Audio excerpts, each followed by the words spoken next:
Kozhikode പേരാമ്പ്രയിൽ UDF പ്രവർത്തകരെ arrest ചെയ്തതിൽ പ്രതിഷേധം. പ്രവർത്തകർ നഗരത്തിൽ പ്രകടനം നടത്തി. സംഘർഷത്തിന്റെ പശ്ചാത്തലത്തിൽ ഇന്ന് വൈകിട്ട് LDF പ്രതിഷേധ റാലി സംഘടിപ്പിക്കും. പോലീസിന് നേരെ എറിഞ്ഞത് നാടൻ ബോംബ് എന്നാണ് സംശയം. പേരാമ്പ്രയിലുണ്ടായ സംഘർഷത്തിലും പോലീസിന് നേരെ സ്ഫോടക വസ്തു എറിഞ്ഞതുമായി ബന്ധപ്പെട്ടും 5 പേരുടെ അറസ്റ്റാണ് പോലീസ് രേഖപ്പെടുത്തിയത്. UDF പ്രവർത്തകരായ സജീർ ചെറുവണ്ണൂർ, നസീർ വെള്ളിയൂർ, മുസ്തഫ മിദ്ലാജ്, റഷീദ് വാലിയക്കോട് എന്നിവരാണ് പിടിയിലായത്. പോലീസിന് നേരെ നാടൻ ബോംബാണ് എറിഞ്ഞത് എന്നാണ് സംശയം. സംഭവത്തിൽ പ്രതിഷേധിച്ച് UDF പ്രവർത്തകർ പേരാമ്പ്രയിൽ പ്രതിഷേധ പ്രകടനം നടത്തി. യൂത്ത് കോൺഗ്രസ് പ്രവർത്തകർക്കെതിരായ കേസ് പോലീസിന്റെ ഗുണ്ടായിസമെന്ന് T സിദ്ദീഖ് MLA 24 പറഞ്ഞു. അരങ്ങേറുന്നത് CPIM തിരക്കഥയെന്ന് KC വേണുഗോപാൽ MP കുറ്റപ്പെടുത്തി. CPM ഒരു കഥയുണ്ടാക്കിയപ്പോൾ ആ കഥ ശരിവെക്കുന്ന രീതിയിൽ കോൺഗ്രസ് പ്രവർത്തകർക്കെതിരെ കേസെടുക്കുകയാണ് അവിടുത്തെ പോലീസ് ചെയ്തിരിക്കുന്നത്.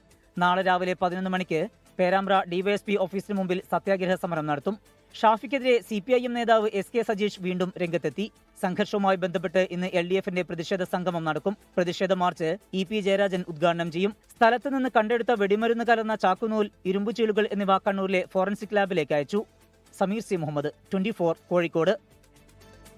ലോകത്തെവിടെയായാലും ഏത് സമയത്തും 24 വാർത്തകളും ഓഗ്മെന്റഡ് റിയാലിറ്റി പാക്കേജുകളും എക്സ്പ്ലെയിനറുകളും വിശദമായി കാണാൻ ഞങ്ങളുടെ YouTube ചാനൽ നിങ്ങൾക്ക് സബ്സ്ക്രൈബ് ചെയ്യാം.